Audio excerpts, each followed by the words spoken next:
প্রাচীন গুরুকুল ব্যবস্থার শিক্ষানীতি অত্যন্ত সমান্তরাল এবং জ্ঞানমুখী ছিল। যে কোনো গ্রাম থেকে, যে কোনো ঘর থেকে, সে রাজা হোক, শূদ্র হোক, ম্যাথর হোক, তা নিয়ে কোনো ভেদাভেদ করা হতো না। যে কোনো জাতি বা বর্ণের ৮ থেকে ১০ বছরের শিশুদের গুরুকুলে নিয়ে যাওয়া হতো শিক্ষালাভের জন্য। এই শিশুদের ২০ থেকে ২৫ বছর বয়স পর্যন্ত গুরুকুলে শিক্ষা দেওয়া হতো। শিক্ষার শেষে ঠিক করা হতো কে সমাজে কী দায়িত্ব পালন করবে এবং কে কিভাবে সমাজের সেবা করবে। সাধারণত ৪টি বর্ণে ভাগ করা ছিল। সবথেকে বুদ্ধিমান এরা ব্রাহ্মণ। সত্ত্বগুণ। শাসক সম্প্রদায় এরা ক্ষত্রিয়। রজগুণ।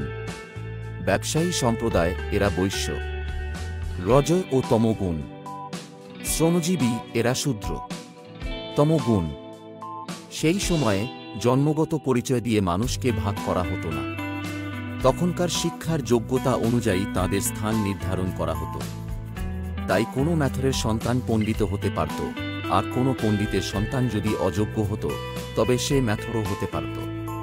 এটাই ছিল প্রাচীন গুরুকুল শিক্ষা ব্যবস্থার মূল ভিত্তি, যেখানে প্রতিটি মানুষের যোগ্যতা অনুযায়ী তাকে মূল্যায়ন করা হতো এবং সমাজের উন্নতির জন্য উপযুক্ত স্থানে স্থাপন করা হতো। কি একদম জলের মতো বোঝা গেল তো গুরুকুল কি ছিল। সবাই ভালো থেকো, সুস্থ থেকো। আবার দেখা হবে এরকমই সত্য তত্ত্বের উপর ভিত্তি করে পরের নতুন ভিডিওতে।